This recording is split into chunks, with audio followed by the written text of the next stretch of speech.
Thank you very much, ladies and gentlemen. Good afternoon. It's my great pleasure to present interim result of STRIKE-PE trial.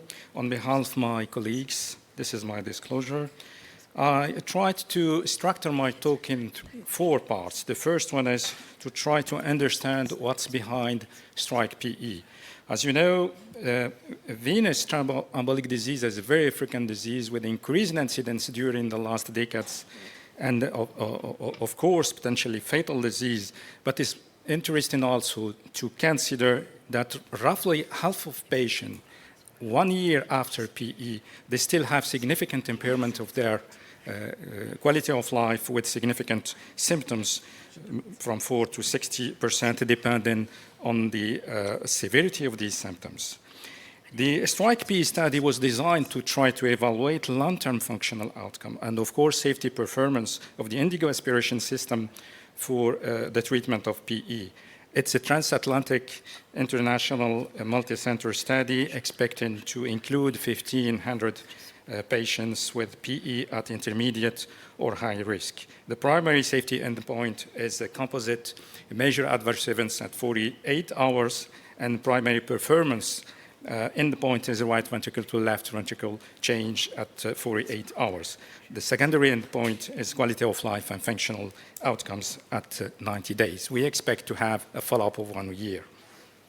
And I have a pleasure to present for the first time in the European community interim analysis and specifically the periprocedural outcome, early outcome after the thrombectomy. In this study, we used a computer-assisted vacuum thrombectomy, Lightning 12 aspiration catheter powered by InGene, Penumbra InGene, with an algorithm for optimizing detection and extraction of the clots. A subgroup of patients received the catheter Flash 16 French catheter, the next generation, latest generation of Lightning, and this one is designed to improve efficiency and sensitivity to detect and extract the clots. This slide summarizes demographic data of the population. As you can see here, the majority of them are at intermediate, high risk, 94% of the population, and 84% of the population, and 83.3% of the population had a modified Miller score more than 12. And you can see also that 11.7% had previous PE. This is a characteristic of periprocedural procedure. It is interesting to notice that thrombectomy time is reduced to a mean of 30 minutes with the maximum at 45 minutes. It's also interesting to see that 40.3% of the population didn't need ICU stay. Regarding the endpoints, in terms of performance, right ventricle to left ventricle ratio improved at 40 hours compared to the baseline by 0.4.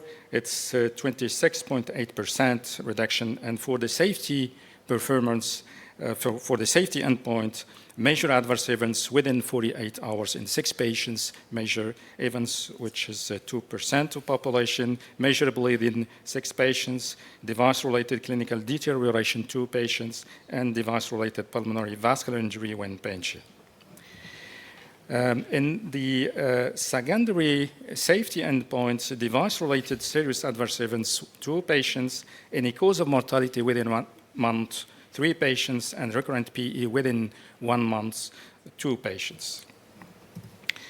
It's also interesting to see, as we said before in the FLASH study, we have a significant reduction in the pulmonary systolic pressure on the table, and we had in this early assessment a significant reduction, improvement in the dyspnea at discharge as demonstrated here by the Borg dyspnea score at rest. Regarding the subgroup of population who received the Lightning Flash 2.0 catheter, you can see that we have improvement also with this catheter in times of thrombectomy time to 23 minutes.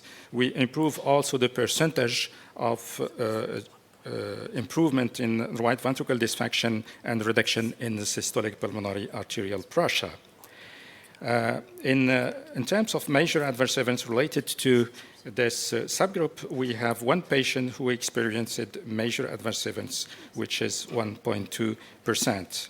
In conclusion, the computer-assisted vacuum thrombectomy at this stage in this first population shows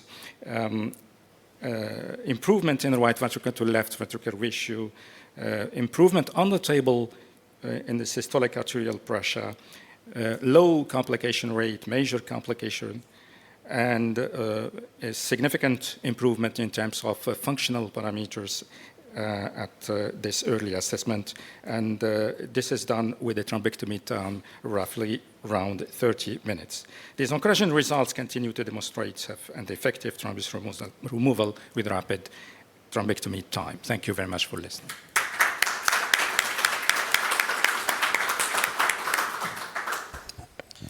Thank you very much for that excellent talk. Any questions from the audience? No? I have a question about the device-related pulmonary vascular injury. Could you tell me a little bit more about that? I was expecting this question. We received the same before. This related, one of them has an injury in the arterial artery, and the other one is a pulmonary hemorrhage that was probably related to catheter, and we decided in the study that every kind of complication that is probably related to the catheter to consider is related to the catheter. That's the explanation for the two patients. Thank you. Yes. Has any of the patients at your site during the study received open embolectomy? Open embolectomy? Open no. embolectomy for No. cardiosurgery operation? No? No. Okay, thank you.